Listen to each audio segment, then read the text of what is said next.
സ്മൃതി പരുത്തിക്കാട്. ബാർക്കോഴ ആരോപണത്തിൽ മലക്കം മറിഞ്ഞ ബാർ ഉടമ അനിമോൻ പണം പിരിക്കാൻ ആവശ്യപ്പെട്ടത് സംഘടനയ്ക്ക് കെട്ടിടം വാങ്ങാനെന്ന വിശദീകരണവുമായി അനിമോൻ രംഗത്തെത്തി. ബാർ ഉടമകളുടെ വാട്സ്ആപ്പ് ഗ്രൂപ്പിലാണ് വിശദീകരണം. തന്റെ ഓഡിയോ LDFനും സർക്കാരിനുമെതിരെ ആരോപണത്തിനിടയാക്കി. ഓഡിയോ തെറ്റിദ്ധാരണ ഉണ്ടാക്കിയതിൽ അനിമോൻ ഖേദം പ്രകടിപ്പിച്ചു. അല്ലമീൻ വിവരങ്ങളുമായി. അല്ലമീൻ, ഇപ്പോൾ എന്താണ് ഈ ഖേദപ്രകടനത്തിൽ അനിമോൻ പറയുന്നത്? 2 ദിവസമായി ഇയാൾ ഫോൺ ഓഫാക്കിയിരിക്കുകയായിരുന്നു. ഇതിപ്പോൾ ക്രൈംബ്രാഞ്ച് അന്വേഷണം പ്രഖ്യാപിച്ചതിന് പിന്നാലെ ഒരു വിശദീകരണം നൽകുന്നു. എന്താണ് ഈ വിശദീകരണത്തിൽ പറയുന്നത്?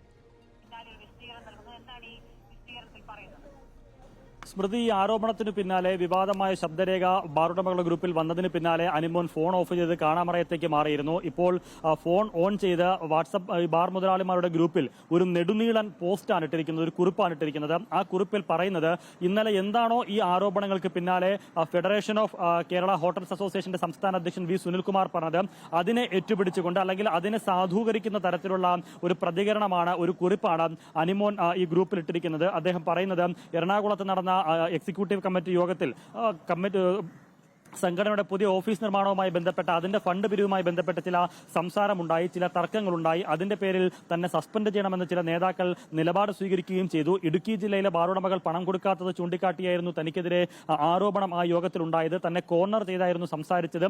ഇതിന്റെയൊക്കെ ഒരു മനോവിഷമത്തിലാണ് താൻ ഗ്രൂപ്പിൽ ആ പണം കൊടുക്കണം, എത്രയും പെട്ടെന്ന് ഓഫീസിന്റെ നിർമ്മാണത്തിന് പണം കൊടുക്കണമെന്ന ഒരു ഓഡിയോ സംഭാഷണം ഇട്ടത്, ഓഡിയോ സന്ദേശം അയച്ചത്. പക്ഷേ താൻ അയച്ച സന്ദേശം ഉദ്ദേശിച്ച രീതിയിലല്ല വന്നത് എന്ന രീതിയിൽ ഒരു പ്രതികരണം കൂടിയും അദ്ദേഹം പറയുകയും ചെയ്യുന്നുണ്ട്. താൻ അയച്ച മെസ്സേജ് എല്ലാവർക്കും തെറ്റിദ്ധാരണ ഉണ്ടാക്കി എന്നുള്ളതാണ് അനിമോൻ ആ ഗ്രൂപ്പിൽ ചൂണ്ടിക്കാണിക്കുന്നത്. ഹോട്ടൽ നടത്തിപ്പുകാരായ സഹപ്രവർത്തകർക്ക് ബുദ്ധിമുട്ടുണ്ടാക്കി, മാത്രമല്ല സർക്കാരിനും ഭരണമുന്നണിക്കുമെതിരെ ആരോപണമുണ്ടാകാൻ തന്റെ ശബ്ദ സന്ദേശം ഇടയാക്കിയെന്നും പിന്നീടുണ്ടായ സംഭവങ്ങളിൽ നിന്നെനിക്ക് മനസ്സിലായി എന്നുള്ളതാണ് അദ്ദേഹം പറയുന്നത്. എന്റെ ആ സമയത്തെ മാനസികാവസ്ഥയിൽ പറഞ്ഞതൊന്നും ഉദ്ദേശിച്ചതുപോലെ ആയില്ല. എന്റെ പ്രിയപ്പെട്ടവർക്കെല്ലാം ഞാൻ മൂലമുണ്ടായ ബുദ്ധിമുട്ടിൽ ഖേദം പ്രകടിപ്പിക്കുന്നു എന്നുള്ളതാണ് പറയുന്നത്. പ്രധാനമായും അദ്ദേഹം പറയുന്നത് എറണാകുളത്ത് യോഗം ചേരുന്നു. ആ യോഗത്തിൽ ഓഫീസ് നിർമ്മാണവുമായി ബന്ധപ്പെട്ട ചർച്ച വരുന്നു. അതിലെ ഫണ്ട് പിരിവും അതിൽ കൃത്യസമയത്ത് ഈ പറയുന്ന എഗ്രിമെന്റ് കാലാവധിക്ക് മുമ്പ് പണം കൊടുക്കാൻ പറ്റാത്തതിലുള്ള ബുദ്ധിമുട്ടുമൊക്കെ സംസ്ഥാന പ്രസിഡന്റ് സുനിൽകുമാർ ചൂണ്ടിക്കാണിക്കുന്നു. ഓഫീസ് നിർമ്മാണം നടക്കാതെ പോയി കഴിഞ്ഞാൽ പിന്നെ സംഘടനയുടെ ഒരു പ്രവർത്തനങ്ങൾക്കും താൻ ഉണ്ടാകില്ല എന്ന് സുനിൽകുമാർ ഭീഷണി മുടക്കുന്നു. എന്ന് മാത്രമല്ല അനിമോനായ താൻ ഇതുമായി ബന്ധപ്പെട്ട് സഹകരിക്കുന്നില്ല എന്നും താൻ പലതരത്തിലുള്ള വിഭാഗീയ പ്രവർത്തനം നടത്തുന്നു എന്ന തരത്തിലുള്ള സംസാരം ആ യോഗത്തിലുണ്ടായി. ആരും തന്റെ ഭാഗം പിടിക്കാൻ വന്നില്ല, തന്നോടൊപ്പം ചേരാൻ ആരും വന്നില്ല, തന്റെ പക്ഷം പിടിക്കാൻ ആരും ഉണ്ടായിരുന്നില്ല, തന്നെ അനുകൂലിക്കാൻ ആരും ഉണ്ടായിരുന്നില്ല. അങ്ങനെ വല്ലാത്തൊരു മാനസികാവസ്ഥയിൽ താൻ അവിടെ നിന്ന് ഇട്ട ഒരു ഓഡിയോ സംഭാഷണമാണ്. അത് വേറെ രീതിയിൽ തെറ്റിദ്ധരിക്കപ്പെട്ടു എന്ന നിലയിലാണ് ഇപ്പോൾ അനിമോന്റെ കുറിപ്പ് വന്നിരിക്കുന്നത്. നമുക്കറിയാം, ഈ വിവാദമായ സന്ദേശം അത് പണപ്പിരിവുമായി ബന്ധപ്പെട്ട് വന്ന സന്ദേശം അത് ഒരു ഓഡിയോ സന്ദേശമായിരുന്നു. പക്ഷേ അതിന് വിശദീകരണമായി വന്നിരിക്കുന്നത് ഒരു നെടുനീളൻ കുറിപ്പാണ്. ഒരു പക്ഷേ ഇനി അതിന് വിശദീകരണവും ഓഡിയോ രീതിയിൽ കൊടുത്തു കഴിഞ്ഞാൽ തെറ്റിദ്ധാരണ ഉണ്ടാക്കുമോ എന്നുള്ളത് കൊണ്ടാണോ എന്നറിയില്ല. ഏതായാലും ഒരു നെടുനീളൻ കുറിപ്പിലൂടെ താൻ ഉദ്ദേശിച്ച രീതിയിലല്ല വാർത്തകൾ പ്രചരിക്കുന്നത് എന്നും താൻ ഉദ്ദേശിച്ച കാര്യങ്ങളല്ല ആ ഓഡിയോ സംഭാഷണത്തിൽ വന്നതെന്നും മാനസികാവസ്ഥയിൽ അത് മറ്റേതൊക്കെയോ തരത്തിൽ വ്യാഖ്യാനിക്കപ്പെട്ടു എന്നൊക്കെയാണ് അദ്ദേഹം വിശദീകരിക്കുന്നത്. ഏതായാലും ആ വിശദീകരണ കുറിപ്പിന്റെ കാതൽ ഇങ്ങനെയാണ്. അതായത് ഈ പണപ്പിരിവുമായി ബന്ധപ്പെട്ട തന്റെ ശബ്ദ സംഭാഷണം അത് സംഘടനയുടെ ഓഫീസിന്റെ നിർമ്മാണവുമായി ബന്ധപ്പെട്ടുള്ള പിരിവിന്റെ കാര്യമാണ് ഉദ്ദേശിച്ചത്. അതിനപ്പുറത്തേക്കുള്ള ഈ പ്രചരിക്കുന്നത് പോലെ കോഴ കൊടുക്കാനുള്ള പണപ്പിരിവിന്റെ കാര്യമല്ല താൻ ഉദ്ദേശിച്ചത് എന്നുള്ളതാണ് പറയുന്നത്. എന്ന് മാത്രമല്ല, സംസ്ഥാന അധ്യക്ഷൻ പറഞ്ഞതുപോലെ തന്നെ സസ്പെൻഡ് ചെയ്യാൻ ഒരു വിഭാഗം നേതാക്കൾ ശ്രമിക്കുകയും ചെയ്തു. അന്നേരം വല്ലാത്തൊരു മാനസികാവസ്ഥയിൽ എന്തൊക്കെയോ വിളിച്ചു പറഞ്ഞു എന്നുള്ളതാണ് സുനിൽകുമാറും പറഞ്ഞത്. അതുതന്നെയാണ് ഇപ്പോൾ അനിമോനും പറയുന്നത്. ആ മാനസികാവസ്ഥയിൽ താൻ എന്തൊക്കെയോ പറഞ്ഞു, പക്ഷേ അത് സംഘടനയ്ക്ക് ബുദ്ധിമുട്ടായി, സംഘടനയിലെ സഹപ്രവർത്തകർക്ക് ബുദ്ധിമുട്ടായി, സർക്കാരിനും ഭരണമുന്നണിക്കും എതിരെ അത് തിരിയുന്നതിന് കാരണമാവുകയും ചെയ്തു. ഏതായാലും ആ വിഷയത്തിൽ ഖേദം പ്രകടിപ്പിക്കുന്നു എന്നുള്ള ഒരു കുറിപ്പാണ് ഇപ്പോൾ ബാറുടമകളുടെ വാട്സാപ്പ് ഗ്രൂപ്പിൽ അനിമോൻ പോസ്റ്റ് ചെയ്തിരിക്കുന്നത്. ഈ വിവാദങ്ങൾക്ക് 2 ദിവസങ്ങൾക്ക് ശേഷം. ഏതായാലും ക്രൈംബ്രാഞ്ച് അന്വേഷണം പ്രഖ്യാപിച്ചതിന് പിന്നാലെയാണ് ഇപ്പോൾ അനിമോന്റെ പ്രതികരണം. അതേസമയം സംഘടനാ പ്രസിഡന്റിനെതിരെ ഗുരുതരമായ ആരോപണങ്ങൾ, തന്നെ ഒറ്റപ്പെടുത്താൻ ശ്രമം നടന്നു, യോഗത്തിൽ തന്നെ കുറ്റപ്പെടുത്തി എന്നുള്ള അപ്പോഴത്തെ മാനസികാവസ്ഥയിൽ ചില കാര്യങ്ങൾ പറഞ്ഞതാണ് എന്ന ദീർഘമായ കുറിപ്പിൽ പറയുകയാണ്. കണ്ണിൽ പൊടിയിടാനോ ക്രൈംബ്രാഞ്ച് അന്വേഷണം എന്നുള്ളതാണ് നമ്മുടെ ചോദ്യം.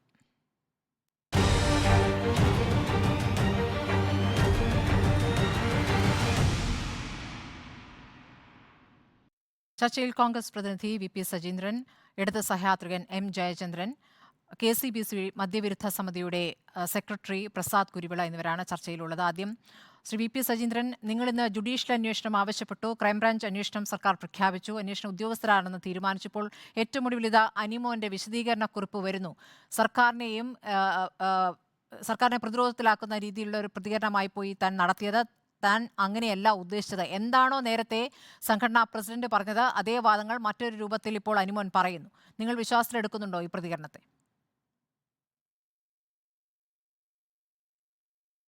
അങ്ങനെ ഒരു വിശദീകരണം ഈ കേരളത്തിൽ സാമാന്യ ബുദ്ധിയുള്ള ആരും വിശ്വസിക്കുമെന്ന് തോന്നുന്നില്ല. അദ്ദേഹം കൃത്യമായ സന്ദേശം വിട്ടതിൽ പറയുന്നുണ്ടല്ലോ. അതായത് അദ്ദേഹം പറഞ്ഞിരിക്കുന്നത് നമുക്കായി ഇളവുകൾ നൽകുമ്പോൾ കൊടുക്കേണ്ടത് കൊടുക്കണം എന്നാണ് അദ്ദേഹം പറഞ്ഞിരിക്കുന്നത്. എന്താണ് ഇളവുകൾ എന്നുള്ളതാണല്ലോ ഇപ്പോൾ ചർച്ച ചെയ്യപ്പെട്ടുകൊണ്ടിരിക്കുന്നത്. ഞാനൊരു കാര്യം പറയാം. ഈ സർക്കാർ, പ്രത്യേകിച്ച് ഒന്നാം പിണറായി സർക്കാർ അധികാരത്തിൽ വന്നതിന് ശേഷം മദ്യ ലോബിക്ക് വേണ്ടി ചെയ്തു കൊടുക്കുന്ന സഹായങ്ങൾ ഒരു കാലഘട്ടത്തിലും ഒരു സർക്കാരും ചെയ്തിട്ടുള്ളതല്ല. അതാദ്യം എന്ത് എന്നുള്ളതിനെക്കുറിച്ച് ഞാനൊന്ന് പറയാൻ ആഗ്രഹിക്കുകയാണ്. ഈ ഒന്നാം പിണറായി സർക്കാർ വന്നത് തന്നെ ഈ മദ്യനയം, അതായത് മദ്യവിപത്തിനെതിരെ പരസ്യം പോലും കൊടുത്തുകൊണ്ടാണ്. ആ ഇന്നസെൻറ്റിൻ്റെയും KPS ലളിതയും രണ്ടുപേരും മരണപ്പെട്ടു പോയി. അവരുടെ പരസ്യം എന്ന് പറയുന്നത് തന്നെ ഇടതുപക്ഷ മുന്നണി മദ്യവിപത്തിനെ ചെറുക്കാൻ പ്രതിജ്ഞാബദ്ധമാണ്, നുണ പറയുന്നവരെ തിരിച്ചറിയുക, LDF വരും, എല്ലാം ശരിയാകുമെന്നാണ്. സർക്കാർ വന്നുവിടം ചെയ്തത് എന്താണെന്നറിയാമോ? ആദ്യം ചെയ്തത് ശ്രീ VS അച്യുതാനന്ദൻ അദ്ദേഹത്തെ ഭരണപരിഷ്കാര കമ്മീഷൻ്റെ പദവി കൊടുത്ത് അദ്ദേഹത്തിന് വേണ്ടി ഒരു നിയമം ഉണ്ടാക്കി. രണ്ടാമത് ചെയ്ത നിയമം എന്താണെന്ന് ചോദിച്ചാൽ 1994 പഞ്ചായത്ത് രാജ് ആക്ടിലെ 232 ക്ലോസ് 2 ക്ലോസ് 3 എടുത്തു കളയുന്ന നിയമമാണ് പിന്നീട് പാസ്സാക്കിയത്. വളരെ അത്യാവശ്യമുള്ള നിയമമായിരുന്നല്ലോ. 2017 ഈ നിയമം പാസ്സാക്കിയത്. എന്തിനാണ്? പഞ്ചായത്തിന് ഏതെങ്കിലും ഗ്രാമപ്രദേശത്ത് ഒരു ബാർ അനുവദിക്കുകയാണെങ്കിൽ പഞ്ചായത്തിൽ ലൈസൻസ് കൊടുക്കാനുള്ള അധികാരം. ബാർ ഉടമകൾക്ക് അനുകൂലമായ ഇടത് തീരുമാനങ്ങൾ താങ്കൾക്ക് വിശദീകരിക്കാം. പക്ഷേ ഇപ്പോൾ ബാർ കോഴ എന്നുള്ള ഒരു പ്രധാനപ്പെട്ട ആരോപണമാണല്ലോ. ഇത് രണ്ടാം ബാർ കോഴ എന്ന നിലയ്ക്കാണ് പ്രതിപക്ഷം അതിനെ കാണുന്നത്. ആദ്യ ബാർ കോഴയിൽ നിങ്ങളാണ് പ്രതിരോധത്തിലായെങ്കിൽ അതേ രീതിയിൽ ഇടത് സർക്കാരിനെ പ്രതിരോധത്തിലാക്കാൻ നിങ്ങൾ ഇപ്പോൾ ശ്രമിക്കുന്നു. പക്ഷേ ആ ആരോപണം പൊളിയുകയല്ലേ? ഇപ്പോൾ ഈ കെട്ടിട നിർമ്മാണത്തിന് വേണ്ടി ഫണ്ട് പിരിക്കൽ അതൊരു യാഥാർത്ഥ്യമാണ്. അങ്ങനെ ഒരു പരാതി നേരത്തെ തന്നെ മുഖ്യമന്ത്രിക്ക് മുന്നിൽ എത്തിയിട്ടുണ്ട് എന്നുള്ള വിവരങ്ങൾ കൂടി ഇന്നത്തെ പത്രത്തിലുണ്ട്. അപ്പോൾ അങ്ങനെ ഒരു പരാതിയുണ്ട്. ഈ കെട്ടിട നിർമ്മാണത്തിനായി ഫണ്ട് പിരിക്കുന്നത് പ്രസിഡന്റിന്റെ താല്പര്യമാണ്. പ്രസിഡന്റിന്റെ സ്ഥലം തിരുവനന്തപുരം ആയതുകൊണ്ട് അവിടെ ഒരു കെട്ടിടം നിർമ്മിക്കാൻ ആലോചന. അതിനായി 1 ലക്ഷം വീതം പിരിക്കുന്നുണ്ട്. അത് കൊടുത്തവരുണ്ട്, കൊടുക്കാത്തവരുണ്ട്. അത് കൊടുക്കാത്തവരുടെ മേലുള്ള സമ്മർദ്ദം അന്നത്തെ എക്സിക്യൂട്ടീവ് യോഗത്തിലുണ്ടായി. അതിന്മേലുള്ള ചർച്ചയാണ്, അതിന്മേലുള്ള പ്രതികരണമാണ്. അപ്പോൾ ഇടുക്കിയിൽ നിന്നും കൊല്ലത്തു നിന്നുമാണ് പണം കിട്ടാതിരുന്നത്, പിരിക്കൽ കൃത്യമായി നടക്കാതിരുന്നത്. അതിൽ വിമർശനം ഏൽക്കേണ്ടി വന്നതുകൊണ്ട് ഇടുക്കിയിലെ ഗ്രൂപ്പിൽ ആവശ്യപ്പെടുന്നു, പണം വേഗം അടയ്ക്കണമെന്ന് ആവശ്യപ്പെടുന്നു. അതിന്മേൽ പറഞ്ഞ കാര്യങ്ങളാണ് തെറ്റിദ്ധരിക്കപ്പെട്ടത് എന്നാണ് ഇപ്പോൾ അനിമോന്റെ നീണ്ട കുറിപ്പിൽ പറയുന്നത്. അപ്പോൾ ബാർ കോഴ എന്ന ആരോപണം അവിടെ പൊളിയുന്നുണ്ടോ എന്നുള്ളതാണ് ചോദ്യം. ഇപ്പോൾ ഒന്നാം ബാർ കോഴ ആരോപണവും അതുപോലെയല്ലല്ലോ ഇപ്പോൾ വന്നിരിക്കുന്ന ആരോപണം. ഒരു മന്ത്രിയെ നേരിട്ട് കുറ്റപ്പെടുത്തുകയോ മന്ത്രിക്കെതിരെ ഒരു ആരോപണം ഉന്നയിക്കുകയോ ചെയ്യുന്നില്ല. ഇവിടെ പണം പിരിക്കാൻ ആവശ്യപ്പെട്ടു എന്ന് പറയുന്നതും ആരോപണം ഉയർന്നതൊക്കെ ഈ സംഘടനയ്ക്കകത്തു നിന്ന് മാത്രമാണ്.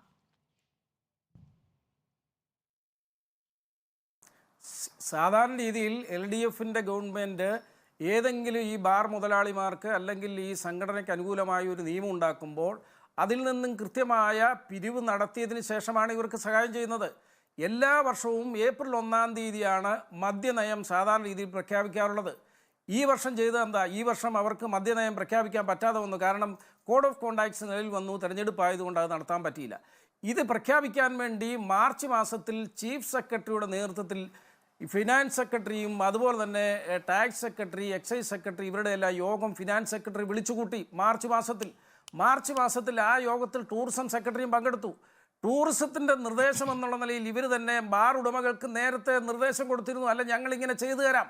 കാരണം അവർ പറയുന്നത് ടൂറിസം കേരളത്തിൽ ഇപ്പോൾ വേണ്ടത്ര രീതിയിൽ നടക്കുന്നില്ല. ഇത് വന്നതിന് ശേഷമൊക്കെ ടൂറിസം കൃത്യമായി നടക്കുന്നുണ്ടല്ലോ. കോവിഡ് കാലഘട്ടത്തിൽ കുറച്ച് കുറവ് വന്നെന്നുള്ളതല്ലാതെ ബാക്കിയുള്ള എല്ലാ കാലഘട്ടത്തിലും ടൂറിസത്തിനൊരു കുറവ് വന്നിട്ടില്ല. ടൂറിസം മന്ത്രിയുടെ നിർദ്ദേശപ്രകാരമാണ് ചീഫ് സെക്രട്ടറി ഈ യോഗം വിളിച്ചത്. ടൂറിസം മന്ത്രി വിളിക്കണമെങ്കിൽ മുഖ്യമന്ത്രി അറിയണം. ഇതിൽ ഈ ഇപ്പോഴത്തെ എക്സൈസ് വകുപ്പ് മന്ത്രി രാജേഷ് മാത്രമല്ല ഇതിൻ്റെ കുറ്റക്കാരൻ. ഇതിൻ്റെ അകത്ത് ഒന്നാമത്തെ പ്രതി ടൂറിസം വകുപ്പ് മന്ത്രിയാണ്. ഇവർ തീരുമാനമെടുത്തു കഴിഞ്ഞ മാർച്ച് മാസത്തിൽ നിങ്ങൾക്ക് ട്രൈഡേ ഇളവ് ചെയ്തു തരാം, അതുകൂടാതെ നിങ്ങൾക്ക് നിങ്ങളുടെ സമയപരിധികൾ കൂട്ടിത്തരാം, നേരത്തെ ഒന്നാം പിണറായി സർക്കാർ ഞാൻ നേരത്തെ പറഞ്ഞതുപോലെ ഈ ദൂരപരിധി കുറച്ചു. 50 മീറ്ററായിരുന്ന വിദ്യാഭ്യാസ സ്ഥാപനങ്ങളിൽ നിന്ന് ആരാധനാലയങ്ങളിൽ നിന്നും 200 മീറ്ററായിരുന്ന 50 മീറ്ററാക്കി ചുരുക്കി. അതുപോലെ തന്നെ ഇവരുടെ പഞ്ചായത്ത് ലൈസൻസ് ക്യാൻസലാക്കി. ഇതേപോലെ തീരുമാനമെടുക്കുമ്പോൾ നിങ്ങൾ ഇന്നത് തരണം. ആ തീരുമാനത്തിൻ്റെ അടിസ്ഥാനത്തിൽ കഴിഞ്ഞ മാർച്ച് മാസത്തിൽ തീരുമാനത്തിൻ്റെ അടിസ്ഥാനത്തിൽ ഈ സംഘടനാ നേതാക്കളെ വിവരം ധരിപ്പിച്ചതിൻ്റെ അടിസ്ഥാനത്തിലാണ് കേരളത്തിലെ 14 ജില്ലകളിൽ നിന്നും ബാർ മുതലാളിമാരിൽ നിന്നും പണം ശേഖരിക്കാൻ തയ്യാറായത്. അത് അബദ്ധത്തിൽ ഇടുക്കിയിലെ ഈ പറയുന്ന സംസ്ഥാന വൈസ് പ്രസിഡന്റ് അബദ്ധത്തിലെന്തോ ഈ ഗ്രൂപ്പിലിട്ടു. ഇവരെ എല്ലാ സംഘടനയും ഗ്രൂപ്പിൽ തർക്കങ്ങളും കാര്യങ്ങളും ഒക്കെ കാണുമല്ലോ.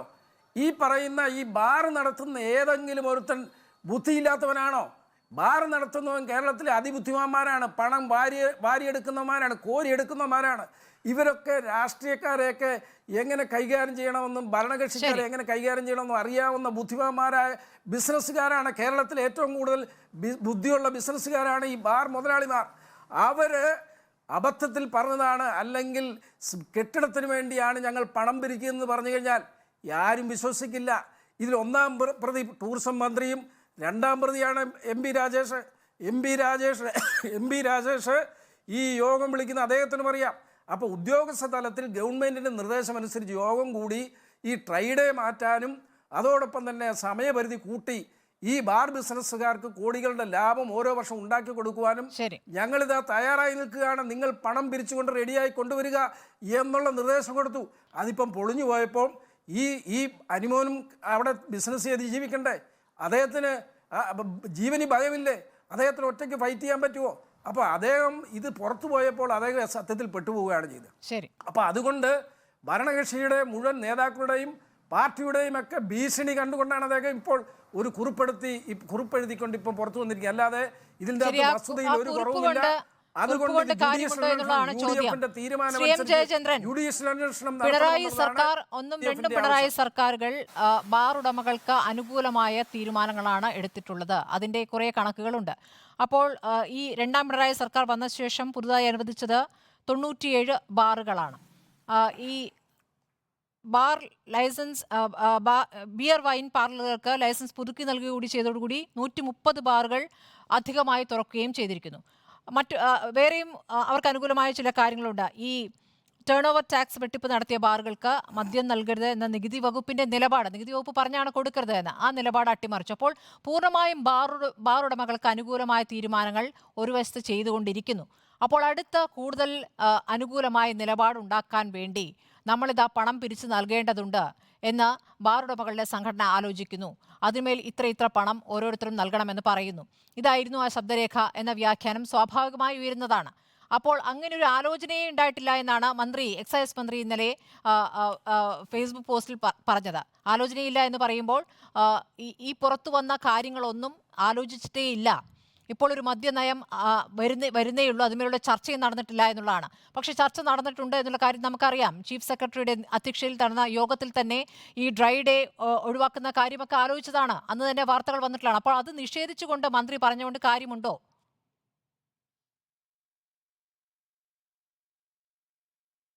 സ്മൃതി, ഈ വിഷയത്തിൽ നമ്മൾ പൊതുവിൽ കേൾക്കാറുള്ള ഒരു പദമുണ്ടല്ലോ, സാധാരണ പല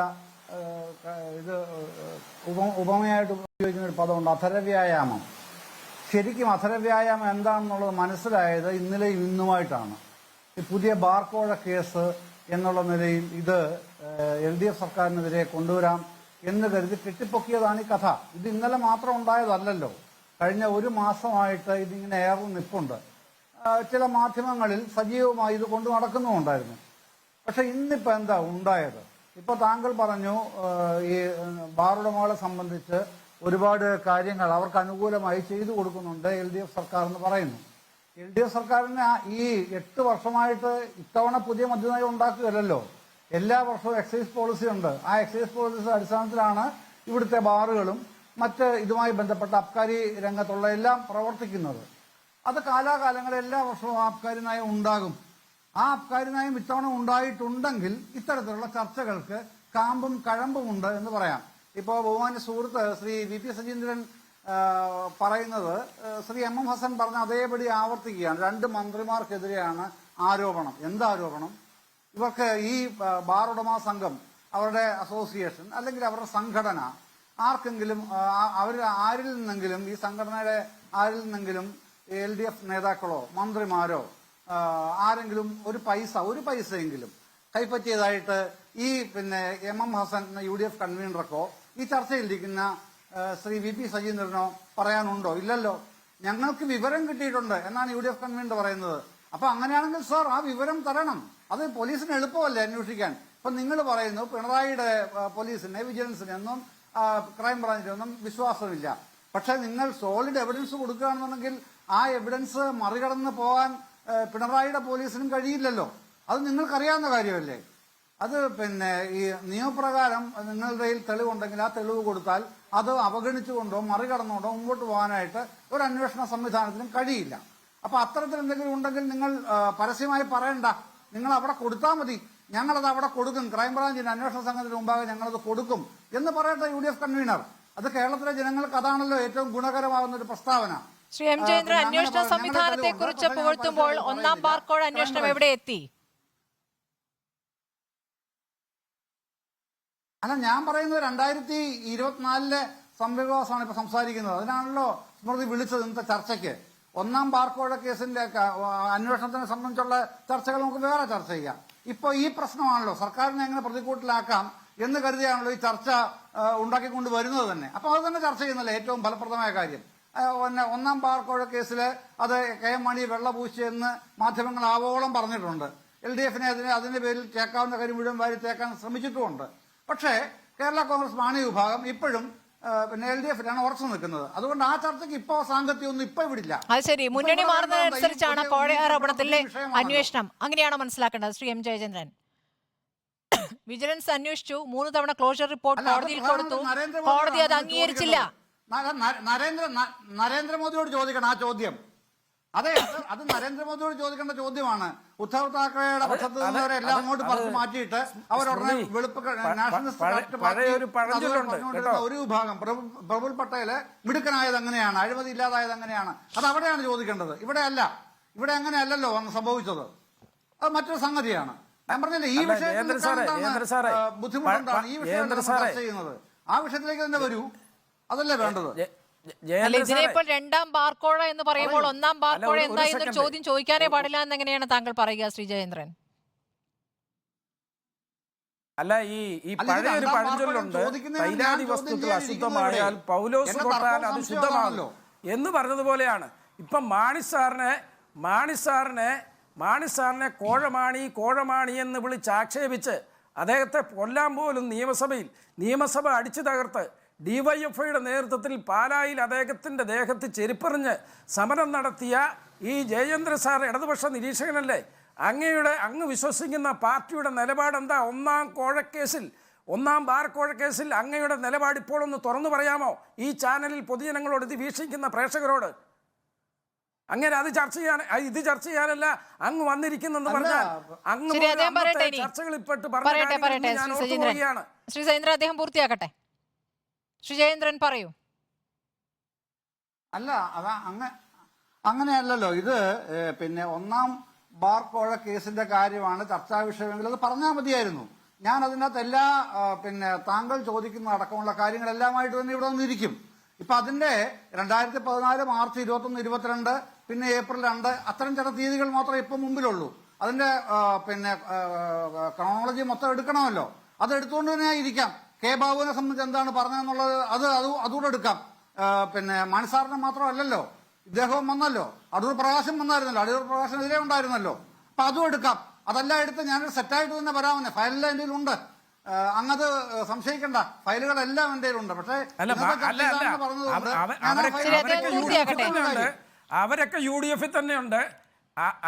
അതൊക്കെ UDF തന്നെയുണ്ട്. അവരൊക്കെ മാണിസാറിന്റെ കാര്യം നിങ്ങൾ പറഞ്ഞാൽ മതി. ശരി, അദ്ദേഹം പറയട്ടെ. ശരി, ഇപ്പോൾ ഉയർന്നിരിക്കുന്ന ആരോപണത്തിൽ താങ്കൾ എങ്ങനെയാണ് അതിനെ വിശദീകരിക്കുന്നത്? പറയൂ. അല്ല, പിന്നെ ഈ അടൂർ പ്രകാശും K. ബാബുവും ഒക്കെ UDF തന്നെ ഉണ്ട്. മാണി വിഭാഗമാണ് അവിടെ ഇല്ലാതെ പോയത്. അതെന്തുകൊണ്ട് ഇല്ലാതെ പോയി എന്നുള്ള രാഷ്ട്രീയമായ കാരണങ്ങൾ അവർക്കറിയാം, താങ്കൾക്കും അറിയാം. അതൊന്നും ഇവിടെ ചർച്ചാ വിഷയമാവേണ്ട കാര്യമില്ലല്ലോ. ഇപ്പോഴത്തെ കാര്യം മാത്രമാണല്ലോ ഞാൻ പറഞ്ഞു വന്നത്. ഞാൻ പറഞ്ഞ ഇതാണ്, ഈ പിന്നെ അധര വ്യായാമം എന്ന് പറയുന്നത് ഇതിപ്പോ ഒരു വ്യായാമം പോലും അല്ലാതെ മാറുന്ന അവസ്ഥ ഉണ്ടല്ലോ. എം പി രാജേഷൻ എക്സൈസ് മന്ത്രി തന്നെ അങ്ങനെ ഒരു ചരിത്രം കേരളത്തിൽ ഉണ്ടായിട്ടുണ്ടോ?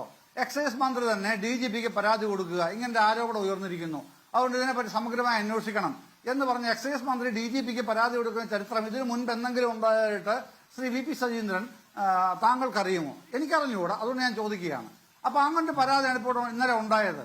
അതുണ്ടായി കഴിഞ്ഞ് ഇന്നലെ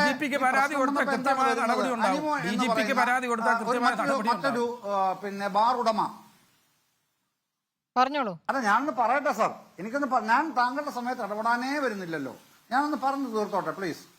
അപ്പൊ അത് പിന്നെ ഇന്നലത്തെ ആരോപണം പക്ഷെ ഇന്നില്ല. ഞാനിപ്പോ ഇനി ഇവിടെ ഇയാളുടെ വാട്സാപ്പ് മെസ്സേജ് ഞാൻ വായിക്കേണ്ട കാര്യമില്ല. അല്ലമീന്റെ അത് ഇതിൽ പറഞ്ഞല്ലോ, അത് എന്താണ് സംഭവം എന്നുള്ളത് വായിക്കുകയും ചെയ്തിരുന്നു. അപ്പൊ അത് ഇന്നലത്തെ ആരോപണം ഇന്നലെ തന്നെ തീർന്നു. ഇന്ന് പിന്നെ ഞാൻ അങ്ങനെ പറഞ്ഞിട്ടേ ഇല്ല, ഞാൻ ഉദ്ദേശിച്ച ഇതാണ് എന്ന് പറഞ്ഞ അതേ അനിമോൻ ഇന്ന് പുതിയ വാട്സാപ്പ് മെസ്സേജുമായിട്ട്, ഇന്നലെ ഓഡിയോ ക്ലിപ്പ് ആയിരുന്നെങ്കിൽ ഇന്ന് വാട്സാപ്പ് മെസ്സേജാണ്, അതുമായിട്ട് രംഗത്ത് വന്നിരിക്കുകയാണ്.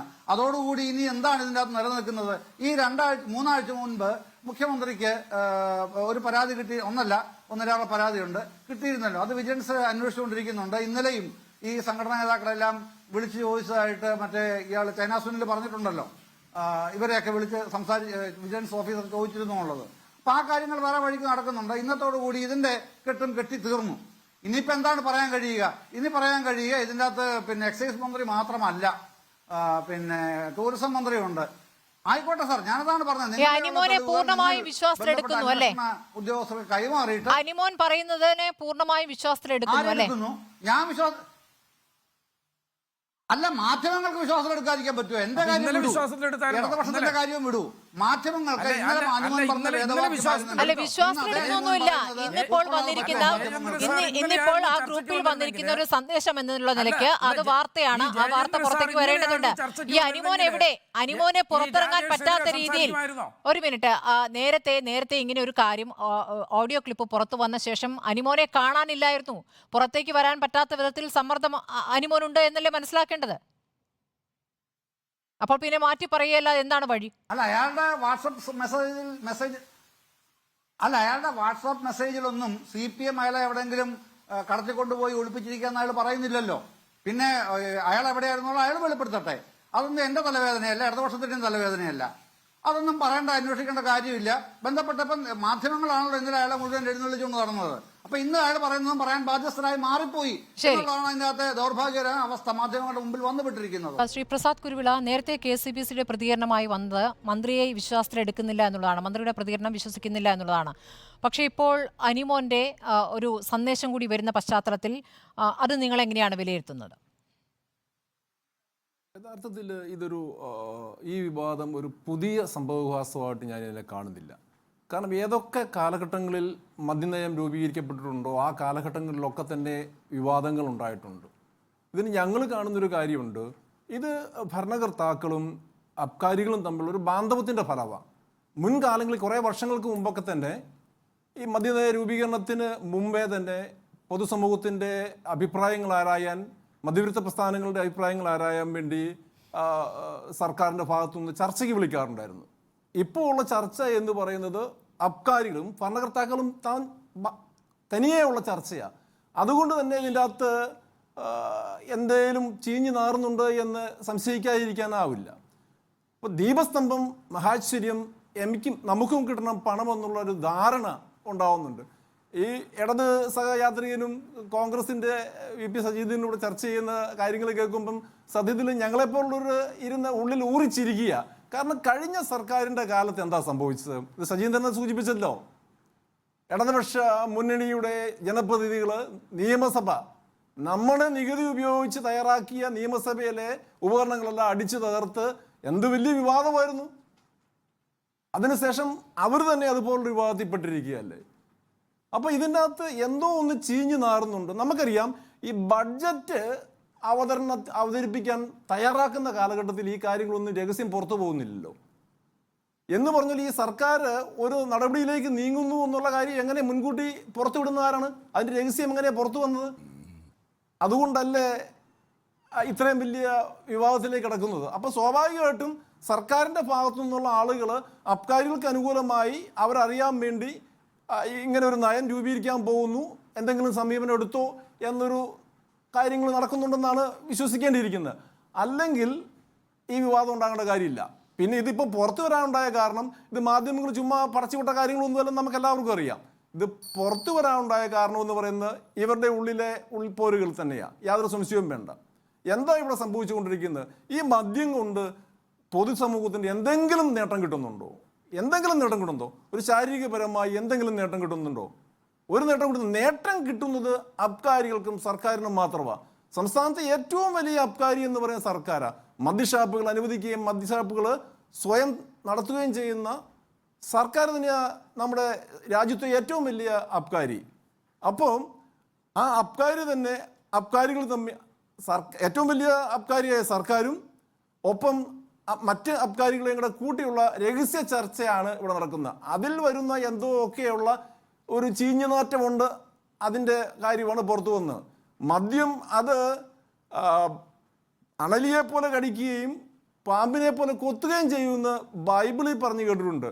ഇത് ഇപ്പോൾ ബാർ ഉടമകൾക്ക് എക്സൈസ് മന്ത്രിയുമായി ചർച്ച പാടില്ല, അല്ലെങ്കിൽ അവരുടെ ഒരു ആവശ്യം എക്സൈസ് മന്ത്രിയോട് പറഞ്ഞുകൂടാ എന്നില്ലല്ലോ.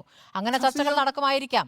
അങ്ങനെ സ്വാഭാവികമായി അവരുടെ ആവശ്യമാണ് ഡ്രൈ ഡേ ഒഴിവാക്കുക, അവരുടെ ആവശ്യമാണ് ബാറുകളുടെ പ്രവർത്തന സമയം 12 മണിയാക്കുക. ഈ ആവശ്യങ്ങൾ അവർ ഉന്നയിച്ചിരുന്നു. അതിന്മേൽ പണം ഒരു ഘടകമായിട്ടുണ്ടോ എന്നുള്ളതാണ്. കോഴ എന്നൊരു വിഷയം വരുന്നുണ്ടോ എന്നുള്ളതാണല്ലോ നമ്മുടെ ചർച്ചാ വിഷയം.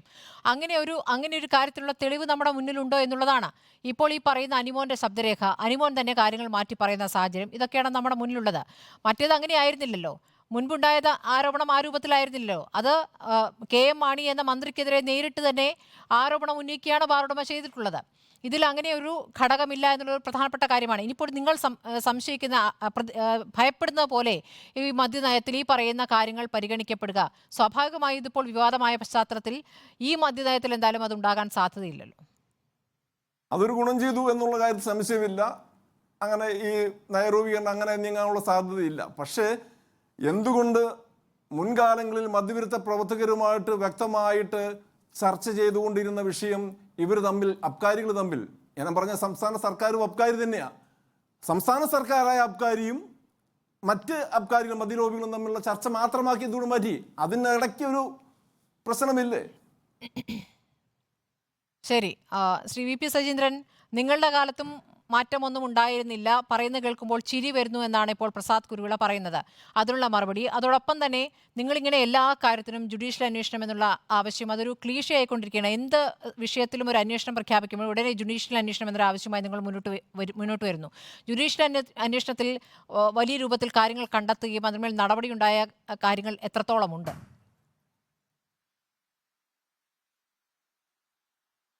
അല്ല, ഞാനൊന്ന് ചോദിച്ചോട്ടെ സ്മൃതി. ഉമ്മൻചാണ്ടി സർക്കാർ ഭരിക്കുന്ന കാലഘട്ടത്തിൽ, അതായത് 2014-15 കാലഘട്ടത്തിൽ 748 ബാറുകൾ ഈ കേരളത്തിലുണ്ടായിരുന്നു.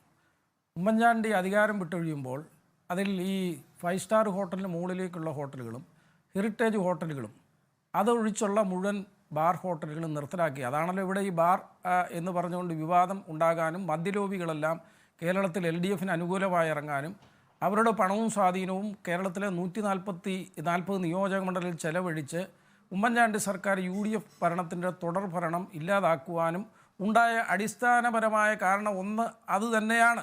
അപ്പോൾ ഉമ്മൻചാണ്ടി സർക്കാർ ബാറുകൾ ഇല്ലാതാക്കുകയാണ് ചെയ്തത്. അതുപോലെ ബിവറേജസ് ഔട്ട്ലെറ്റുകൾ എല്ലാ വർഷവും 10% കുറച്ച് കൊണ്ടുവന്ന് ബിവറേജസ് ഔട്ട്ലെറ്റുകളും പരിധിവരെ ഇല്ലാതാക്കുക എന്നുള്ളതായിരുന്നു. മദ്യ ലഭ്യത കുറയ്ക്കുക എന്നുള്ളതായിരുന്നു UDFൻ്റെ പ്രഖ്യാപിത നയം. ആ നയത്തിൻ്റെ ഭാഗമായിട്ടാണല്ലോ 29 ബാറുകളായി കേരളത്തിൽ ചുരുങ്ങിയത്. അത് എന്തുകൊണ്ട് ഇവിടെ മദ്യനിരോധന സമിതിയുടെ പ്രതിനിധിയായിരിക്കുന്ന ആൾ പറയുന്നില്ല? പറയാത്തത് അദ്ദേഹത്തിന് അറിയാത്തതുകൊണ്ടല്ല, അദ്ദേഹത്തിന് 2 കൂട്ടരെ ഒരുപോലെ കുറ്റം പറയണമെന്ന് ആഗ്രഹമുള്ളത് കൊണ്ടാവാം അങ്ങനെ പറയാത്തത്. ഞങ്ങളുടെ കാലഘട്ടത്തിൽ ഈ മദ്യലോബിക്ക് വേണ്ടി ഒരു നിയമം ഉണ്ടാക്കിയിട്ടില്ല.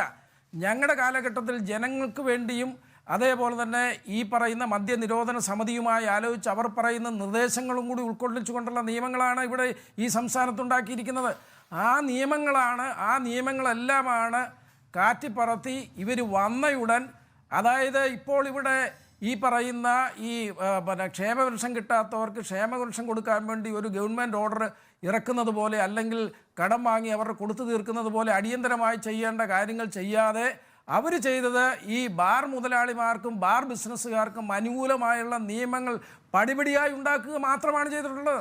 അത് ഞാൻ നേരത്തെ പറഞ്ഞതുകൊണ്ട് ഞാനത് ആവർത്തിക്കുന്നില്ല. ഇവിടെ എന്താ വിവാദമായത്? ഞങ്ങൾ ബാറുകൾ അടച്ചു പൂട്ടിയപ്പോൾ മദ്യമുതലാളിമാർ ഞങ്ങൾക്ക് കൊണ്ട് ബാർ കൊണ്ട് തരുമോ? ഞാൻ തെരഞ്ഞെടുപ്പിൽ മത്സരിച്ചപ്പോൾ എന്നോടൊരു ബാർ മുതലാളി പറഞ്ഞത്, ഞങ്ങളും ഞങ്ങളുടെ സ്ഥാപനവുമായി ബന്ധപ്പെട്ട് നിൽക്കുന്ന മുഴുവൻ തൊഴിലാളികളും അവരുടെ കുടുംബങ്ങളുമായി ബന്ധപ്പെട്ട് നിൽക്കുന്ന ബന്ധുമിത്രാദികളെയും കൊണ്ട് നിങ്ങൾക്കെതിരായി വോട്ട് ചെയ്യിപ്പിക്കും, UDF-നെതിരായി വോട്ട് ചെയ്യിപ്പിക്കും. കാരണം നിങ്ങളോടുള്ള വിരോധം കണ്ടല്ല, ഞങ്ങളുടെ മദ്യ വ്യവസായം ഇവിടെ ഇല്ലാതാക്കിയത് നിങ്ങളാണ്. അപ്പം ഞങ്ങളെ അത്ര ശത്രുതയോടുകൂടി കാണുന്ന ആളുകളാണ്, UDF-നെ അത്ര ശത്രുതയോടുകൂടി കാണുന്ന ആളുകളാണ് ഇപ്പോൾ ഈ ബിസിനസ് രംഗത്ത് നിൽക്കുന്ന ആളുകൾ. അവർ ഞങ്ങൾക്ക് കൊണ്ട് വോട്ട് ചെയ്യില്ല എന്ന് പറയുന്നവർ ഞങ്ങൾക്ക് വേറെ എന്തെങ്കിലും സഹായം ചെയ്യുമെന്ന് ഇവിടെ ചർച്ച കണ്ടിരിക്കുന്ന ആളുകൾ ആരെങ്കിലും വിചാരിക്കുന്നുണ്ടോ? എന്നാൽ LDF സർക്കാർ വന്നതിന് ശേഷം പടിപടിയായി ബാറുകൾ കൂട്ടുക ചെയ്തത്. 900 ചില്ലാനും ബാറുകളാണെന്നുണ്ടായിരുന്ന ഉമ്മൻചാണ്ടി സർക്കാർ അടച്ചുപൂട്ടിയ ബാറുകളെല്ലാം തുറന്നു കൊടുക്കുക മാത്രമല്ല, പുതിയ ബാറുകളെല്ലാം അനുവദിച്ചു. 900 ശേഷം ബാറുകൾ ഇപ്പോഴുണ്ട്. ഇപ്പോൾ ഇത് പുറത്തു വന്നില്ലായിരുന്നെങ്കിൽ ഈ ഇലക്ഷൻ്റെ കോഡ് ഓഫ് കണ്ടക്ട്സ് കഴിയുമ്പോൾ പുതിയ ബാറുകൾ പുതിയതായി വരികയാണ്. അതിൻ്റെ ലിസ്റ്റെല്ലാം പ്രിപ്പറേഷൻ നടത്തിക്കഴിഞ്ഞിരിക്കുന്നു. ഇതൊക്കെ നമുക്കറിയാം. എന്നിട്ട് ഇവിടെ വന്ന ഇടതുപക്ഷത്തിൻ്റെ പ്രതിനിധി കഴിഞ്ഞ കാലത്തെ ബാർക്കോഴ ഒന്നും അത് മാണി സാറിനെ അങ്ങോട്ട് വെള്ള പൂശാൻ ശ്രമിക്കുക. അദ്ദേഹം വാക്കുകൊണ്ടൊന്നും പറഞ്ഞില്ല. ഞാൻ പറഞ്ഞത്, എൻ്റെ പൊന്ന് ജയന്ത് സാറെ വന്നിരുന്ന് ന്യായീകരിക്കുമ്പോൾ 10 പേര് അങ്ങ് സാമാന്യ രീതിയിൽ കുറച്ചൊക്കെ നിഷ്പക്ഷനാണെന്നോ അല്ലെങ്കിൽ ഇടതുപക്ഷത്തിന് വേണ്ടി പറഞ്ഞു. അങ്ങനെയൊക്കെ ഞങ്ങളും ബഹുമാനിക്കുന്ന ആളുകളാണ്. പക്ഷേ ഈ അഴിമതി വിഷയത്തിലൊക്കെ ഇങ്ങനെ വന്ന് ന്യായീകരിച്ച് അങ്ങേക്ക് എന്ത് കിട്ടാനാണ്? അങ്ങേക്ക് ഒന്നും കിട്ടാൻ പോകുന്നില്ല എന്ന് മാത്രമല്ല, അങ്ങേക്കുള്ള പേര് കൂടി സമൂഹ മധ്യത്തിൽ ഇല്ലാതാകും. ഈ അനിമോൻ എന്ന് പറയുന്നവൻ ഒരു ദിവസം കൊണ്ട് മാറ്റി പറയാൻ, നിങ്ങൾ ഇന്നലെയായിരുന്നു ചർച്ചയ്ക്ക് വന്നിരുന്നെങ്കിൽ, ജയേന്ദ്ര സാറ് ഇന്നലെയായിരുന്നു ചർച്ചയ്ക്ക് വന്നിരുന്നെങ്കിൽ അനുമോനിട്ട ആ ശബ്ദരേഖ അനുസരിച്ച് 2 മന്ത്രിമാർക്കെതിരെ അങ്ങ് പറയുമോ? ഇല്ലല്ലോ. അന്നേരം അനുമോനെതിരെ പറയും. അനുമോനെതിരെ പറയുന്നത് എന്താ? അങ്ങ് പറയും അനുമോൻ അങ്ങനെ പറഞ്ഞത് വസ്തുതയല്ല, മറ്റേതല്ല, മറിച്ചതല്ലെന്ന് പറയും. ഇന്ന് അങ്ങ് അദ്ദേഹത്തെ പ്രഷർ ചെയ്ത് ഒരു ഗവൺമെൻറ്റിൻ്റെയും പാർട്ടിയുടെയും പ്രഷറിൻ്റെ അടിസ്ഥാനത്തിൽ ഭീഷണിപ്പെടുത്തി ജീവഭയം പോലും ഉണ്ടായി. അദ്ദേഹം ഒരു കുറിപ്പിട്ടു. അദ്ദേഹത്തിന് സംഘടനയിൽ നിൽക്കാൻ പറ്റില്ല, അദ്ദേഹത്തിന് ഇടുക്കിയിൽ ബിസിനസ് തുടർന്നു കൊണ്ടുപോകാൻ പറ്റില്ല. അങ്ങനെ വന്ന സാഹചര്യത്തിൽ അദ്ദേഹം ഒരു കുറിപ്പിട്ടപ്പോൾ ആ കുറിപ്പിൽ പിടിച്ചു വന്ന് ന്യായീകരിക്കാൻ അങ്ങേപ്പോലുള്ള ആളുകൾ ചെയ്യുന്നത് എന്ത് ഞാൻ അതിനെക്കുറിച്ചൊന്നും പറയുന്നില്ല. അങ്ങയെക്കുറിച്ച് എനിക്ക് ബഹുമാനമുള്ള ആളെന്നുള്ളത് ഞാൻ പറയുന്നില്ല. ഞാൻ ചോദിച്ചോട്ടെ, CPIയുടെ ജില്ലാ സെക്രട്ടറി മോശക്കാരനാണോ KK ശിവരാമൻ? അദ്ദേഹം ഇടുക്കിക്കാരനായതുകൊണ്ട് അദ്ദേഹം അപ്പോൾ തന്നെ ഫേസ്ബുക്കിലൂടെ കുറിപ്പിട്ടു. അദ്ദേഹം ചാനലുകാർക്ക് അഭിമുഖം കൊടുത്തു. അപ്പോൾ അദ്ദേഹം തന്നെ പറയുന്നു, നമുക്കായി ഇളവുകൾ നൽകുമ്പോൾ കൊടുക്കേണ്ടത് കൊടുക്കണം എന്ന് പറഞ്ഞാൽ സർക്കാരിൻ്റെ മദ്യനയത്തിൽ നമുക്കനുകൂലമായ മാറ്റം വരണമെങ്കിൽ കൊടുക്കേണ്ടത് കൊടുക്കണം. കേരളത്തിൽ 1000-ഓളം ബാറുകൾ ഉണ്ട്. ഈ ബാറുകൾ 2.5 ലക്ഷം വീതം നൽകിയ 25 കോടിയോളം രൂപ ഈ പണം എവിടേക്ക് പോകുന്നു? കോടിയോളം രൂപ എവിടേക്ക് പോകുന്നു? ഇത് ഖജനാവിലേക്കല്ലല്ലോ എന്ന് വ്യക്തം. അപ്പോൾ ഇതൊക്കെ കാലാകാലങ്ങളിൽ ഈ ഗവൺമെൻറ് വന്നതിന് ശേഷം ഈ പറഞ്ഞ നിയമം മാറ്റിക്കൊടുത്തപ്പോഴും പുതിയ ബാറുകൾ കൊടുത്തപ്പോഴും ഈ ബാർ മുതലാളിമാർക്ക് അനുകൂലമായി സർക്കാർ ചെയ്യുകയും ഇതെല്ലാം വാങ്ങിയെടുക്കുകയും ചെയ്തുകൊണ്ടിരുന്നതാണ്. അനുമോൻ്റെ ശബ്ദരേഖ പുറത്തു വന്നപ്പോൾ അറിയാത്ത ആളുകൾ, പാവങ്ങൾ കുറേ കൂടി അറിഞ്ഞെന്ന് മാത്രമേ ഉള്ളൂ.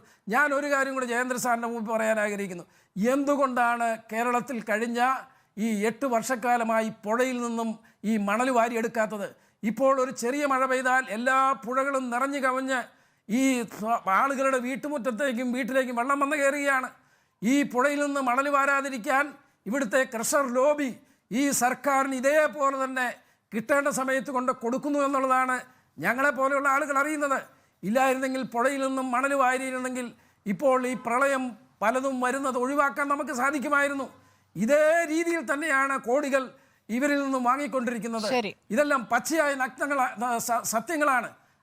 അങ്ങേ അറിയില്ലെങ്കിൽ അങ്ങ് ഇടതുപക്ഷത്തിൻ്റെ EP ജയരാജനെ പോലുള്ള ആളുകൾ ഒറ്റയ്ക്ക് കാണുമ്പോൾ ചോദിച്ചു നോക്കണം ഇതൊക്കെ നടക്കുന്നില്ലേ എന്നുള്ളത്. ശരി, ശ്രീ ജയേന്ദ്രൻ, ഇപ്പോൾ ക്രൈംബ്രാഞ്ച് അന്വേഷണം തുടങ്ങുന്നത് സ്വാഭാവികമായും ഈ ശബ്ദരേഖയുമായി ബന്ധപ്പെട്ടാണ്. ഇത് ഒറിജിനലാണോ എന്ന പരിശോധന അടക്കമുള്ള കാര്യങ്ങളിലേക്കാണ് പോവുക. പക്ഷേ ഇപ്പോൾ ശബ്ദത്തിന്റെ ഉടമ തന്നെ തന്റെ ശബ്ദമാണെന്ന് പറയുകയും താൻ ആ സമയത്തെ സമ്മർദ്ദത്തിൽ പറഞ്ഞു പോയതാണ് എന്ന് പറയുകയും ചെയ്തിരിക്കുന്നത്. അപ്പോൾ ഇനി അന്വേഷണമേ വേണ്ട എന്ന രൂപത്തിലേക്കാണോ താങ്കളുടെ ഒരു നിലപാട് പോകുന്നത്? തീർച്ചയായിട്ടും നിശ്ചയമായ അന്വേഷണം നടക്കുക തന്നെ വേണം എന്ന് മാത്രമല്ല ഇതിന്റെ പിന്നാമ്പുറങ്ങളുണ്ട്. മറ്റു കുറെ അറിയാ കഥകൾ, ഇപ്പൊ പബ്ലിക്കിന് അറിഞ്ഞുകൂടാത്ത കുറെ കഥകളുണ്ട്. അതുകൂടെ അന്വേഷണ ഉദ്യോഗസ്ഥന്മാർക്ക് ശേഖരിക്കേണ്ടതുണ്ടെന്നേ. അതടക്കം വ്യക്തമായി കാര്യങ്ങൾ അറിഞ്ഞു തന്നെ വേണം മുമ്പോട്ട് പോകാൻ. താങ്കൾ പറയുന്നത് ഈ ബാർ ഉടമകളുടെ സംഘടനയ്ക്കകത്തുള്ള പടലപ്പിണക്കങ്ങളെ കുറിച്ച് അന്വേഷിക്കണം എന്നുള്ളതാണോ? അല്ല, അത് മാത്രമല്ല, ഈ പ്രശ്നം വന്നത് എന്താണെന്നത് ഇപ്പൊ എല്ലാവർക്കും മനസ്സിലായല്ലോ. ബാറുടമകളുടെ സംഘടനയ്ക്കകത്ത് സുനിലും അനിമോനും തമ്മിലുണ്ടായ ഈ തർക്കങ്ങളാണ് ഈ സംഭവത്തിന്റെ ഉള്ളടക്കം എന്നുള്ളത് എല്ലാവർക്കും ഇപ്പൊ മനസ്സിലായി. പക്ഷെ അത് പോരാ. കഴിഞ്ഞ ഒരു മാസമായിട്ട് വിവിധ മാധ്യമങ്ങളിൽ സർക്കാരിന്റെ എക്സൈസ് പോളിസി മാറ്റാൻ പോകുന്നു എന്ന് പറഞ്ഞ് നിരന്തരം വാർത്തകൾ വരുത്തിക്കൊണ്ടിരിക്കുന്നുണ്ട്. അപ്പൊ അതിന്റെ പിന്നിലുള്ള കുറെ അധികം കഥകളുണ്ട്, വസ്തുതകളുണ്ട്, നടന്നിട്ടുള്ളതാണ്. ശ്രീ ജയചന്ദ്രൻ, സെക്രട്ടറി തല സമിതിയുടെ റിപ്പോർട്ടിൽ തന്നെ പറയുന്നു ഡ്രൈ ഡേ വലിയ നഷ്ടമുണ്ടാക്കുന്നു. അത് മാത്രമല്ല, ഇപ്പൊ നമ്മുടെ ഈ പാനലിലുള്ള ബഹുമാന്യ സുഹൃത്ത് ശ്രീ VP സജീന്ദ്രൻ MLA ആയിരുന്നിട്ടുള്ള ആളാണ്. അദ്ദേഹത്തിന് അറിയാത്ത കാര്യമൊന്നുമല്ല ഇത്തരം കാര്യങ്ങളൊന്നും സ്മൃതി. കാരണം എല്ലാ വർഷവും ബജറ്റിന് തൊട്ട് മുമ്പ് പ്രീ ബജറ്റ് ഡിസ്കഷൻ എന്ന് പറയുന്ന ധനമന്ത്രിയുടെ ഒരു മീറ്റിംഗ് ഉണ്ട്. 1-2 ദിവസം ആ മീറ്റിംഗ് നടക്കുമായിരിക്കും. അതില് ഇത്തരം നിർദ്ദേശങ്ങളടക്കം ഇപ്പോ നമ്മുടെ മധ്യവർഗ സമിതിയുടെ ആള് പറഞ്ഞില്ലേ, അതടക്കമുള്ള അവർക്കടക്കമുള്ള കാര്യങ്ങൾ പറയണമെങ്കിൽ. പക്ഷെ ഞാൻ കണ്ടിട്ടില്ല അവിടെ. ഞാൻ ഇത്തരം മീറ്റിങ്ങുകൾ പോകുന്ന ഒരാളായതുകൊണ്ട് ഞാൻ പറയുകയാണ്, ഞാൻ കണ്ടിട്ടില്ല അവിടെ ഇവരുടെ കക്ഷികൾ. ഇനി എക്സൈസ് മിനിസ്റ്റർ റെപ്രസെന്റ് ചെയ്തിട്ടുണ്ടോ എനിക്ക് അറിഞ്ഞുകൂടാ കേട്ടോ. അതൊരു കാര്യം. പിന്നെ VP സജീന്ദ്രൻ പറഞ്ഞ മറ്റൊരു പ്രധാനപ്പെട്ട ഒരു പിഴവ് എന്താണെന്നറിയാമോ സാർ? താങ്കൾ അതൊന്ന് മനസ്സിരുത്തി നോക്കാം. 2 കാര്യങ്ങളുണ്ട്. ഒന്നല്ല, രണ്ടാമത്തെ കാര്യം രണ്ടാമത്തെ പറഞ്ഞാൽ ആദ്യം പറയാം. അതായത് ഈ പുഴമണൽ വാരൽ നിരോധനം. അന്ന് MLA ആണെന്ന് എനിക്ക് അറിഞ്ഞുകൂടാ. 2010 ഓഗസ്റ്റിലാണ് നിയമസഭയുടെ പരിസ്ഥിതി സമിതി, അന്ന് അതിന്റെ ആ സമിതിയുടെ തലവനായിരുന്ന രാജാജി മാത്യു തോമസ് ആണെന്നാണ് എന്റെ ഓർമ്മ. അതെ, രാജാജി തന്നെയാണ്. താങ്കൾ അന്ന് ആ സമിതിയിൽ ഉണ്ടോ എന്ന് പറഞ്ഞില്ല. ഏതായാലും ഇന്നത്തെ പ്രതിപക്ഷ നേതാവ് ആ സമിതിയിൽ ഉറപ്പായിട്ടും ഉണ്ടായിരുന്നു, എനിക്കറിയാം. അവര് ഒരു ഹൈക്കോടതി വിധിയുടെ അടിസ്ഥാനത്തിലാണ് നിയമസഭാ സമിതി ഈ വിഷയം അന്വേഷിക്കുന്നതും പുഴമണൽ വാരൽ നിരോധനം സർക്കാർ പ്രഖ്യാപിക്കുന്നതും. അതിന് ബാക്കിംഗ് ആയിട്ടുള്ള ഒരു ഹൈക്കോടതി വിധിയാണ് കേട്ടോ. അതാ ഞാൻ പറഞ്ഞത്, താങ്കളെപ്പോലുള്ള ആൾക്കാർ ഇത് അറിയാതെ പോകുന്നത് അത്ഭുതകരമാണെന്ന് ഞാൻ പറയില്ല, താങ്കൾക്ക് അറിയാത്തതാണെന്നും ഞാൻ കരുതുന്നില്ല. പക്ഷെ എന്തുകൊണ്ടോ താങ്കൾ സാന്ദർഭികമായത് പറഞ്ഞില്ല എന്ന് മാത്രമേ ഞാൻ കരുതുന്നുള്ളൂ. പിന്നെ മറ്റൊന്ന് ഞാനീ പറഞ്ഞത്, UDFന്റെ കാലത്താണ് ബൗക്കോ ഔട്ട്ലെറ്റുകൾ അടച്ചുപൂട്ടിയത്, ബാറുകൾ ഏറ്റവും കുറച്ചു കൊടുത്തത് എന്ന് താങ്കളുടെ വാദം ഉന്നയിച്ച് കണ്ടല്ലോ. അതിന്റെ അകത്ത് എന്താണെന്നറിയോ വസ്തുത? അന്നത്തെ ഈ താങ്കൾ പറയുന്ന പൂട്ടിയ കാലത്തെന്ന് പറയുന്നത് വിൽപ്പന 244.3 ലക്ഷം കേസായിരുന്നു ഈ പൂട്ടിയ കാലത്ത്. 244.3 ലക്ഷം കേസ്. പക്ഷെ ഇപ്പോ LDFന്റെ കാലത്ത് 22-23 എത്രയാണെന്നറിയോ? 224.34 ലക്ഷം. എല്ലാം കൂട്ടിക്കൊടുത്ത LDF ആണെന്ന് ആരോപിക്കുന്ന ഈ LDFന്റെ കാലത്ത് ഇത്ര കുറവാണ് ഈ 2022-23 വന്നിരിക്കുന്നത്. ഇത് കണക്കാണ് കേട്ടോ. ഞാൻ വെറുതെ ഒരു താരതമ്യത്തിന് വേണ്ടി അങ്ങ് ഇട്ടുവരുന്ന ഒരു മറ്റൊരു സാധനമൊന്നുമല്ല. അതുപോലെ ഞാൻ ഈ ചർച്ചയിൽ വന്നിരിക്കുമ്പോൾ ഞാൻ എന്തിനാണ് ഈ ന്യായീകരിക്കുന്നത്? ഞാൻ ഒരു വശവും ഒരു പക്ഷത്തിന്റെയും ന്യായീകരിക്കാൻ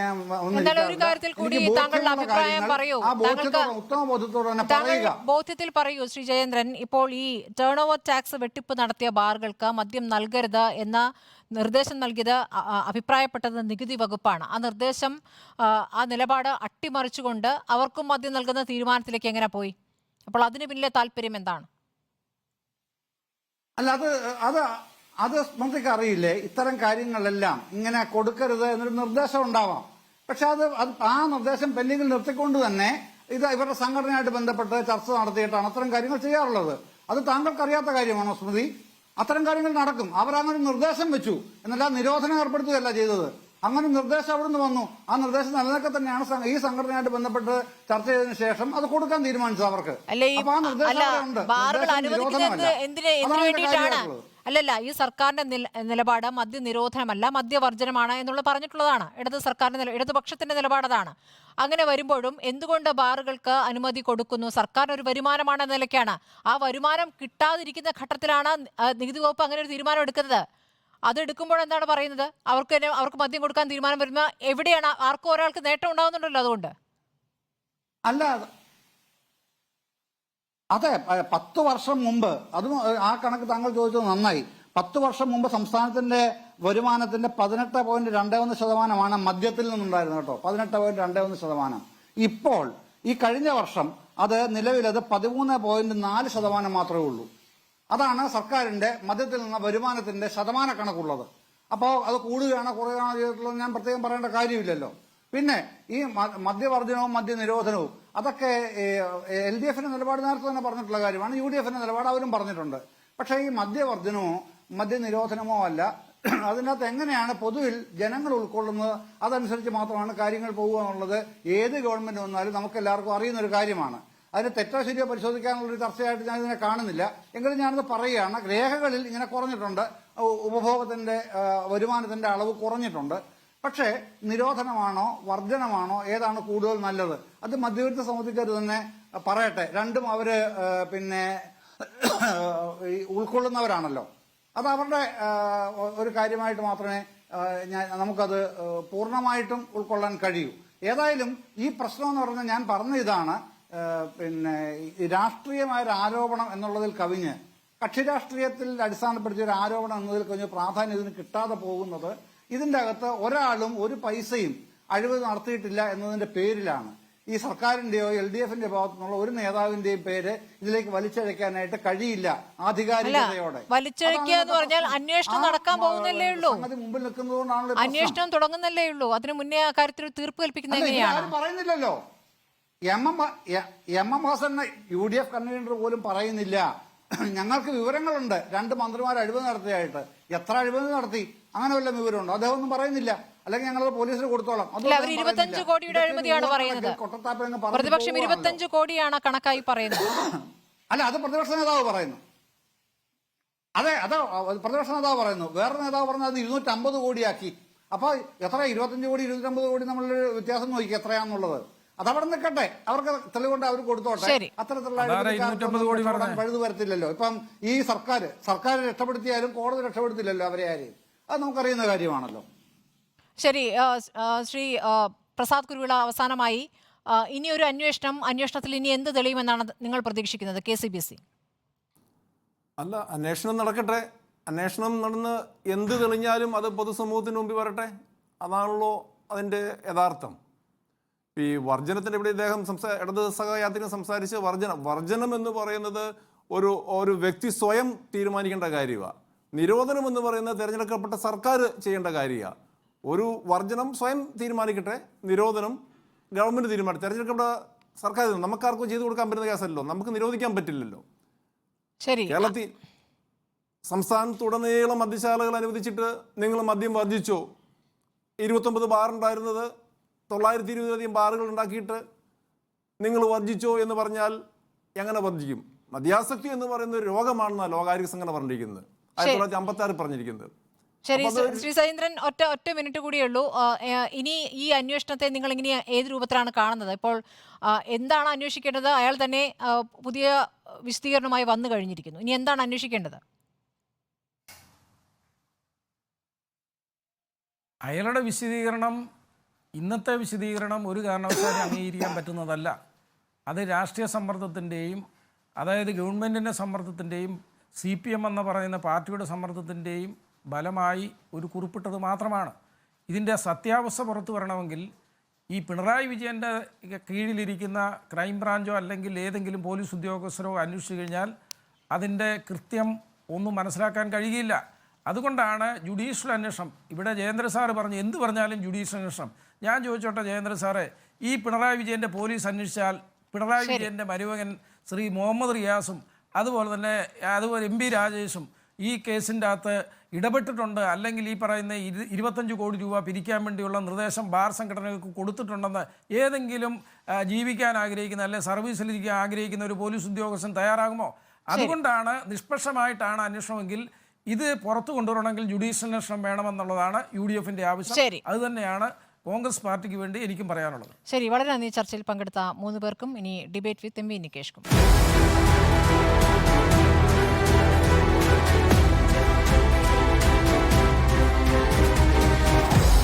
with Smriti Parittikad.